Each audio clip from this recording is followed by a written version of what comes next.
Now we will see asexual reproduction. The first point, offspring develop from a single parents.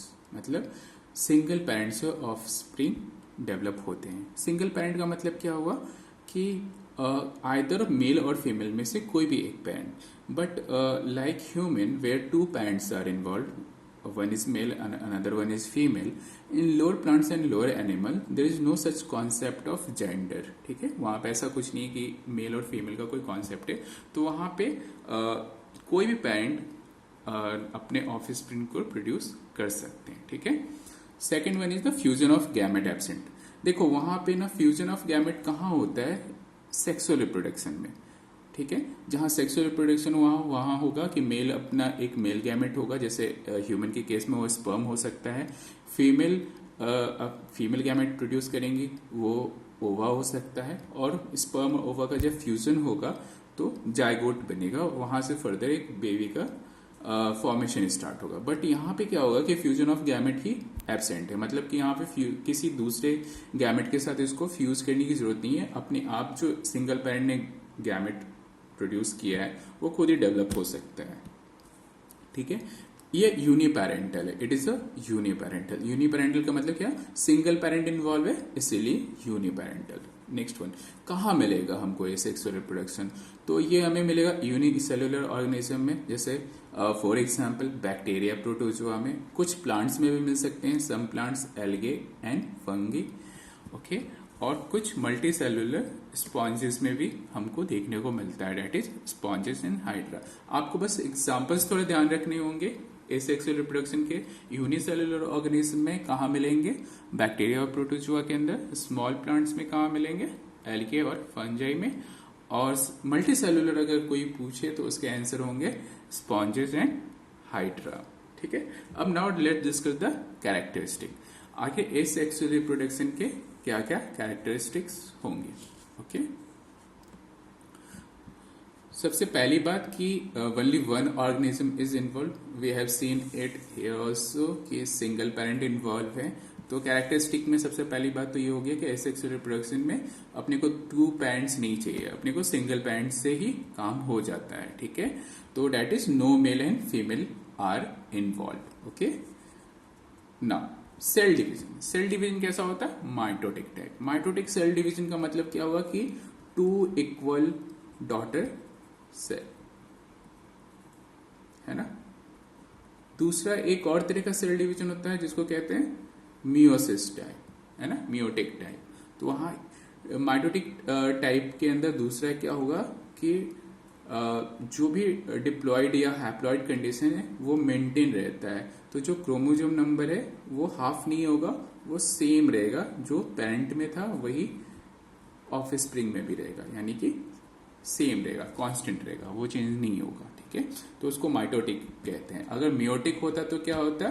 जो parents में होता उसके respect में जो ऑफस्प्रिंग में होता क्रोमोसोम का नंबर वो हाफ हो जाता, तो उसको हम कहते हैं मियोटिक टाइप. ठीक है, तो सेल डिवीजन कैसे होंगे? Mitotic type. पहला पॉइंट क्या था कि सिंगल ऑर्गेनिज्म इन्वॉल्व होगा, मेल और फीमेल्स इन्वॉल्व नहीं होंगे. ठीक है. Third point, genetically identical to the parent. Very important point. जब देखो अगर फ्यूजन नहीं हो रहा है, यानी कि मिक्सिंग ऑफ टू कैरेक्टर्स नहीं हो रहे हैं, यानी कि वेरिएशंस का पॉसिबिलिटी नहीं है, तो वहां पे क्या होगा? जब वेरिएशन नहीं होगा तो जो डॉटर सेल होंगे वो बिल्कुल सेम टू सेम अपने पेरेंट्स के जैसे होंगे अपने. तो इसलिए उनको कहेंगे कि genetically identical to the parents होंगे. ठीक है, बिल्कुल सेम सेम होंगे. Third is rapid mode of multiplication. देखो एसेक्सुअल रिप्रोडक्शन बहुत रैपिड होता है, जैसे बैक्टीरिया में 20 मिनट्स. ठीक है, पर एक ह्यूमन के अंदर देखो अगर रिप्रोडक्शन, फॉर एग्जांपल मैं कह रहा हूं, अगर ह्यूमन के अंदर देखो जहां सेक्सुअल रिप्रोडक्शन होता है तो वहां एक बेबी को आने में अप्रोक्स 9 मंथ लगता है ना.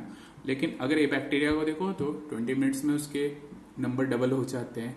तो एसेक्सुअल मोड ऑफ रिप्रोडक्शन क्या होता है? बहुत ही फास्ट होता है, बिकॉज वहां फ्यूजन ऑफ गैमेट्स नहीं होता है, वहां पे कोई भी जेनेटिक मैकेनिज्म नहीं चलता है. तो उससे क्या होता है कि सारा प्रोसेस बहुत ही प्रिमिटिव होता है और बहुत ही जल्दी जल्दी फास्टली हो जाता है. ठीक है.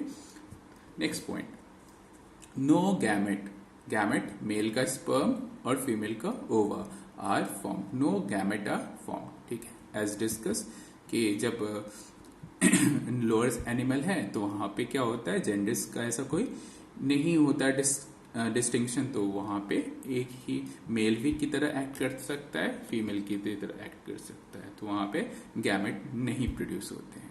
और क्या, जब गैमेट प्रोड्यूस ही नहीं होंगे तो उनका फ्यूजन नहीं होगा, fusion of gamete is known as fertilization, तो फर्टिलाइजेशन भी नहीं होगी, है ना। सो ये हमने क्या देखा, एसेक्सुअल रिप्रोडक्शन। अगेन एक बार फिर से देख लेते हैं, एसेक्सुअल रिप्रोडक्शन में ऑफ स्प्रिंग कहां से डेवलप करेगा, सिंगल पेरेंट से आएगा, मेल और फीमेल का कोई कॉन्सेप्ट नहीं है, तो एक ही पेरेंट है जो मेल की तरह भी एक्ट करेगा, फीमेल की तरह भी एक्ट करेगा, ठीक है। दूसरा क्या है, फ्यूजन ऑफ गैमेट एब्सेंट होगा, मोस्टली इनके गैमेट बनते नहीं है, अगर बनेंगे भी तो इनको फ्यूजन की जरूरत नहीं है, क्योंकि फ्यूजन तब उसकी नेसेसिटी तब होती है जब टू डिफरेंट गैमेट आते हैं, तब उनका फ्यूजन होना जरूरी होता है, ठीक है। सिंगल पेरेंट है तो यूनिपेरेंटल होगा। दूसरा, उसके बाद इसके एग्जांपल्स देख लो, अगर ये यूनिसेलुलर ऑर्गेनिज्म में मिलेंगे तो बैक्टीरिया और प्रोटोजोआ के अंदर मिलेंगे, ठीक है। अगर प्लांट के अंदर मिलना होगा तो एल्गे और फंजाई में मिलेंगे, और अगर मल्टी सेलुलर ऑर्गेनिज्म के होगा तो स्पॉन्जेस और हाइड्रा में मिलेंगे, है ना। वंस अगेन एक बार कैरेक्टरिस्टिक देख लेते हैं फटाफट। एक तो हो गया कि पहली बात कि only one organism is involve, that is uniparental, male और फीमेल नहीं होंगे, ठीक है। सेल डिवीजन कैसा होगा, माइटोटिक टाइप का होगा, जिसमें 2 इक्वल डॉटर सेल बनेंगे, साथ साथ क्रोमोसोम का नंबर पेरेंट्स और ऑफस्प्रिंग में दोनों में सेम रहेगा, डिक्रीज नहीं हुआ। पर अगर ये मियोटिक होता तो क्या हो जाता, जो ऑफ स्प्रिंग है उसमें आधा हो जाता, ठीक है। Genetically identical to the parents, क्योंकि इसके अंदर कोई वेरिएशन नहीं हो रहा है और एक ही सेम का सेम पेरेंट्स से ऑफ स्प्रिंग पे आ रहे हैं, तो इसलिए जेनेटिकली आइडेंटिकल होंगे। रैपिड मोड ऑफ मल्टीप्लीकेशन होगा, गैमेट प्रोडक्शन नहीं है, लाइक स्पर्म इन ह्यूमन और ह्यूमन मेल एंड ओवा इन ह्यूमन फीमेल, ठीक है। और फर्टिलाइजेशन नहीं होगी। तो these are the key point, characteristic feature होते हैं एसेक्सुअल रिप्रोडक्शन के। ओके, नाउ हमने एसेक्सुअल रिप्रोडक्शन को फर्दर डिवाइड किया है ना।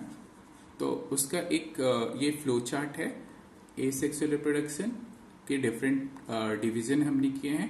पहला है फिशन। फिशन मैं एक एक करके सबको डिटेल में डिस्कस करूंगा, बस एक ये माइंड मैप बनाने के लिए कि हमको किस तरह से प्रोसीड करना है, इस हिसाब से मैंने एक बार इसको डिवाइड करके आपको दिखाया है। और नेक्स्ट जैसे जैसे ये क्लास आगे सेशन प्रोग्रेस करेगा, we will take each and every one of it, है ना। तो एसेक्सुअल रिप्रोडक्शन के अंदर पहला फिशन। अब फिशन भी दो तरह के होते हैं, कैसे, एक होता है बाइनरी फिशन और एक होता है मल्टीपल फिशन, ठीक है। नेक्स्ट वन इज फ्रैगमेंटेशन, ठीक है। फ्रैगमेंटेशन में क्या होगा, जैसे as the name is suggesting, fragmentation में क्या होगा कि जो भी ऑर्गेनिज्म है वो फ्रैगमेंट्स में टूट जाएंगे और उसके अंदर फिर वो न्यू इंडिविजुअल या न्यू ऑर्गेनिज्म वहां से डेवलप हो जाएंगे। रीजनरेशन मतलब कुछ खराब हो गया होगा, वो वापस से रीजनरेट कर दिया। सपोज कोई कट पार्ट हो गया होगा और वो वापस से रीजनरेट करके न्यू ऑर्गेनिज्म बना दिया होगा, तो वो रीजनरेशन में आ गया, ठीक है। Next one is birding. Birding जैसा इट साउंड बर्ड्स, तो कोई भी नॉर्मल सा स्ट्रक्चर होगा, उसके अंदर एक बर्ड बना होगा, फिर वो धीरे धीरे डेवलप किया होगा और फिर वो डिटैच हो गया होगा, तो उसको हम बर्डिंग कहेंगे। Spore as a sound as it sounding, spores formation होगा और फिर वो लिबरेट होगा और फिर उस स्पोर से बहुत सारे डिफरेंट इंडिविजुअल डेवलप हो जाएंगे। Next very important is vegetative propagation. Vegetative propagation बहुत ही डिटेल में नहीं किया है, तो इसके दो फॉर्म है, एक होता है नेचुरल प्रोपोगेशन और एक होता है आर्टिफिशियल प्रोपोगेशन। नेचुरल के अंदर क्या आ जाएंगे, stolen birds, corn, rhizomes, bulb, tuber, sucker, adventitious birds, ये सारे आएंगे जो अपन देखेंगे बाद में। और आर्टिफिशियल के अंदर क्या क्या आएगा, cutting, layering and grafting. Okay, so this is asexual reproduction का क्लासिफिकेशन है, जिसको हमें एक एक करके आगे हम डिस्कस करेंगे। आई होप एक बार आप देख लो अच्छे से, then we will proceed further.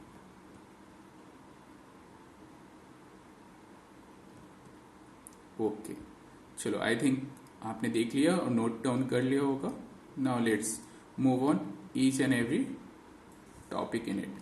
पहला हम डिस्कस कर रहे हैं फिशन को. What is fission? ओके, तो fission is defined as splitting of unicellular organism. Splitting, टूटना. कैसे organism? Unicellular organism into two और more than two separate daughter cells. Okay, तो बेसिकली फिशन में अगर अपने को समझने को हो तो क्या समझ में आ रहा है कि फिशन एक ऐसा प्रोसेस है जिसमें एक यूनिसेलुलर ऑर्गेनिज्म है, वो क्या हो रहा है? टूट रहा है. कैसे? दो या दो से ज्यादा सेपरेट डॉटर सेल्स में. ठीक है, एक एक्स्ट्रा पॉइंट है कि splitting can take place in any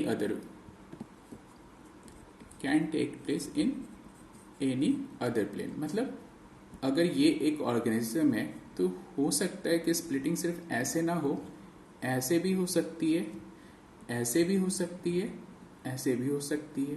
ठीक है, किसी भी प्लेन में हो सकती है. तो ये हो गया फिशन. ठीक है, इसका एग्जाम्पल क्या होगा? इसका बहुत ही फेमस एग्जाम्पल है अमीबा और दूसरा पैरामीशियम. ओके, तो फिशन में हमने अभी तक क्या देखा? सबसे पहला पॉइंट हमने देखा कि स्प्लिटिंग हो रही है. किसकी हो रही है? यूनिसेलुलर ऑर्गेनिज्म की हो रही है. और कितने पार्ट्स में हो रही है? दो या दो से ज्यादा पार्ट्स में हो रही है. ठीक है, और वो जो भी पार्ट्स बन रहे हैं वो सब आगे जाके डॉटर सेल में सेपरेट उनका डेवलपमेंट हो जा रहा है ना. और स्प्लिटिंग का एक और इम्पॉर्टेंट पॉइंट हमने क्या देखा कि ये किसी एक पर्टिकुलर प्लेन में ना होके एनी अदर प्लेन में इस स्प्लिटिंग हो सकती है. और इसके एग्जाम्पल क्या आ गए अपने पास? Amoeba and paramecium. ओके,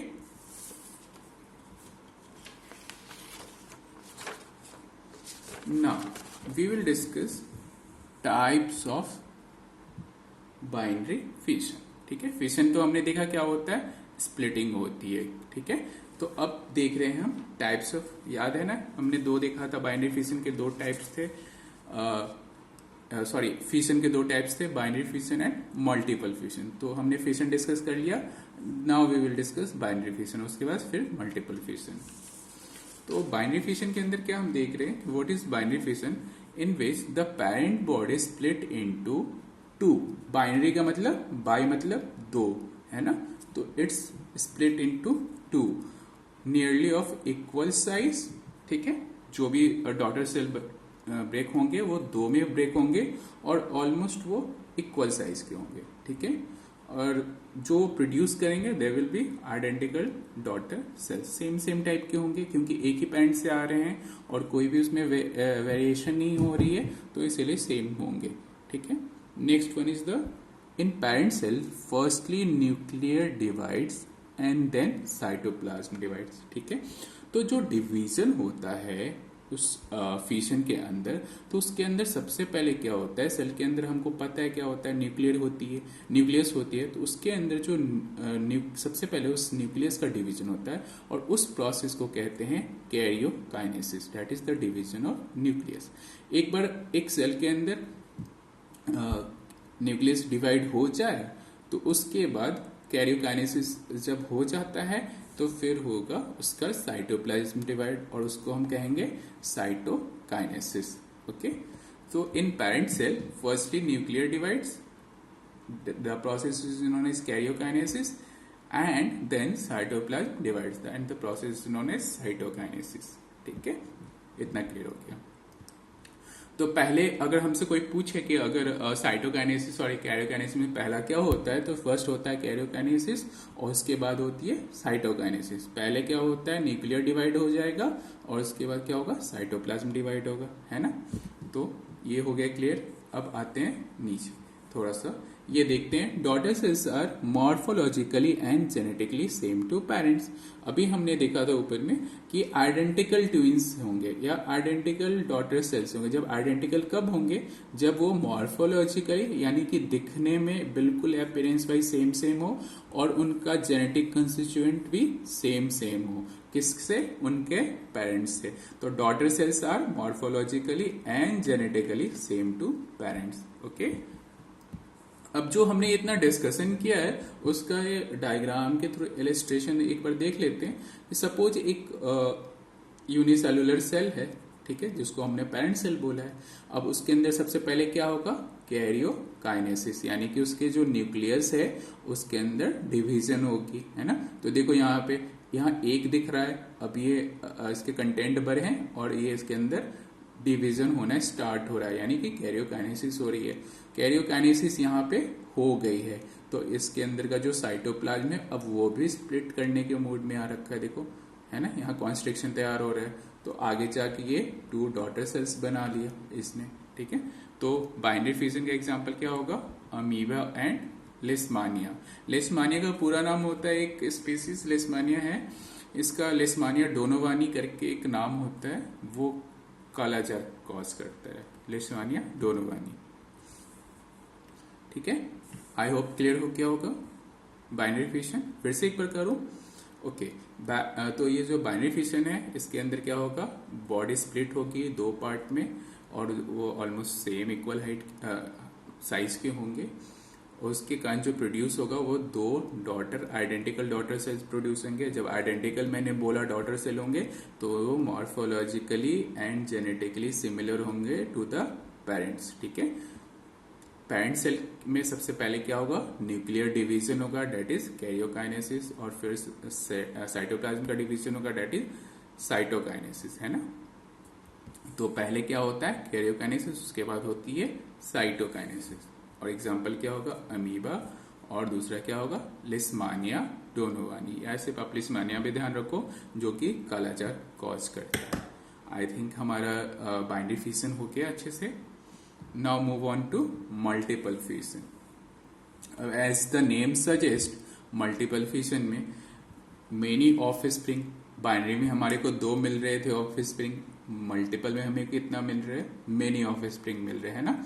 कहां से मिल रहे हैं, are form from single parent. Again fission है तो सिंगल पेरेंट ही इन्वॉल्व होगा, ओके। इसमें भी आइडेंटिकल डॉटर सेल्स मिलेंगे, बस इनका नंबर ज्यादा होगा बाइनरी फिशन से, ठीक है। से third point, mostly occur in mode of reproduction in unfavourable condition. ये बहुत इंपॉर्टेंट है। देखो, अनफेवरेबल कंडीशन होता है तो जो मल्टीपल फिशन से पहले का जो स्टेज होता है उसमें क्या हो जाए, जो पेरेंट सेल होता है ना वो एक सिस्ट डेवलप करता है। मैं अभी आगे बताऊंगा वो, चलो मैं यहाँ बताता हूँ आपको। ये जो है ना पेरेंट सेल है, ये एक सिस्ट डेवलप करता है अपने सराउंडिंग में। ये हार्ड प्रोटेक्टिव कवरिंग होती है, ठीक है, ये सिस्ट। तो ये क्या करती है कि हार्श अनफेवरेबल कंडीशन में इस ऑर्गेनिज्म को प्रोटेक्शन प्रोवाइड करती है, ठीक है। कौन प्रोवाइड करती है, सिस्ट, ओके। सो मल्टीसेलुलर हमने देखा क्या, mostly occur as mode of reproduction in unfavourable condition as the parent is covered by a protective covering, जो कि सिस्ट होगी, okay. Cyst is the protective covering, okay. Here the nucleus of the cell divides repeatedly producing many nuclei. याद करो binary fission में क्या हो रहा था, सबसे पहले कैरियोकाइनेसिस हो रही थी, एक बार न्यूक्लियर में डिवीजन हो गया, उसके बाद साइटोकाइनेसिस हो रही है, दैट इज साइटोप्लाज्म का डिवीजन हो गया। पर जो मल्टीपल फिशन है उसमें क्या होता है कि ये सिस्ट अनफेवरेबल कंडीशन है, तो ये सिस्ट बन गया इसके चारों ओर, ठीक है। इस सिस्ट के अंदर जो न्यूक्लियस है वो क्या करता है कि रिपीटेड डिवीजन के फॉर्म में चला जाता है, और उसकी वजह से मल्टीपल नंबर ऑफ न्यूक्लियस का फॉर्मेशन होता है, ठीक है। So here the nucleus of the cell divides and repeatedly producing many nuclei, ठीक है। तो ये चीज क्लियर होगी, सिस्ट के अंदर न्यूक्लियस था और उसके अंदर मल्टीपल डिवीजन हुए और उस वजह से बहुत सारे मेनी न्यूक्लियर वहां पे बन गए, okay. Next point, each nucleus is surrounded by small amount of cytoplasm and new daughter cells are produce. Again like similar fission, binary fission की तरह यहाँ पे जो साइटोप्लाज्म होगा, ठीक है, वो हर न्यूक्लियस के आसपास ना ऐसे इसको एक अपने साथ एक बना के हर न्यूक्लियस के अराउंड ये सराउंड हो जाएगा, और जब ये रैप्चर होगी ये वॉल सिस्ट की, तो यहाँ से वो रिलीज हो जाएगा और वो रिलीज होके एक न्यू डॉटर सेल में फॉर्मेशन उसका हो जाएगा जब उसका फेवरेबल कंडीशन आएगा तो। ठीक है, तो क्या हुआ, each nucleus is surrounded by small amount of cytoplasm and new daughter cells are produce. ठीक है, आई होप ये लाइन मैंने क्लियर कर दी होगी यहाँ पे कि ये जो बहुत सारे न्यूक्लियस हैं इनके साइड्स में जो हल्के हल्के साइटोप्लाज्म है वो इनको कवर कर लेंगे, मतलब सराउंड कर लेंगे, नॉट कवर करेंगे, सराउंडिंग करेंगे। और उसके बाद जब ये फेवरेबल कंडीशन आएगा तो ये सिस्ट वॉल का ना रैप्चर हो जाएगा और ये सारे रिलीज हो जाएंगे। Okay, and they will form the daughter cell under favourable condition of are liberated. इसका बेस्ट एग्जांपल प्लाज्मोडियम है ना, मलेरिया, प्लाज्मोडियम, शायद कुछ याद आ रहा होगा। ओके, नाउ हमारा इस तरह से फिशन हमने कंप्लीट किया। Now we will deal with the fragmentation.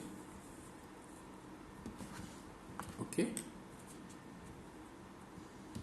Now fragmentation, as I said कि organism give rise to new individual from their body parts, okay, by breaking of their body into small pieces. Suppose एक ये parent cell था, ये उसकी body structure है, उसको उसने अपने आप को 3 फ्रैगमेंट्स में ब्रेक कर लिया। ठीक है, अब वो तीनों फ्रैगमेंट्स फर्दर डेवलप करके डॉटर सेल में कन्वर्ट हो गए। तो इसमें क्या हुआ, फ्रैगमेंट से डॉटर सेल बन रहे हैं। तो इस प्रोसेस को क्या कहा हमने, fragmentation. Okay, so this is known as fragmentation in which a parent cell or organism which give rise to new individual from their body parts by breaking of their bodies into small pieces। ठीक है, तो ये हो गया fragmentation. अब इसमें क्या होगा, जो ईच फ्रैगमेंट्स होंगे ना, जो ये टूटे हुए पार्ट्स होंगे, इसको हम फ्रैगमेंट कहेंगे, है ना, सो सिंपल। फ्रैगमेंटेशन के अंदर जो छोटे छोटे पार्ट होंगे वही तो फ्रैगमेंट होंगे, जो आगे जाके डॉटर सेल बन जाएंगे। Fragments grow into new individuals. ठीक है, इसका एग्जांपल क्या होगा, स्पाइरोगायरा। ओके, तो हमने फ्रैगमेंटेशन देख लिया। लेट्स रिपीट एक बार, फिर से वापस से एक बार देखते हैं। फ्रैगमेंटेशन में क्या होता है, organism give rise to new individual from their body parts by breaking of their bodies into small pieces. For example this one, ये पैरेंट सेल था, इसने अपने आप को ब्रेक कर लिया 3 पार्ट में। एक एक पार्ट को हम फ्रैगमेंट्स कहेंगे, वो फ्रैगमेंट्स फिर डेवलप हो जाएगा किसमें, डॉटर सेल में, है ना। तो इसको हम कहते हैं फ्रैगमेंटेशन, इस प्रोसेस को।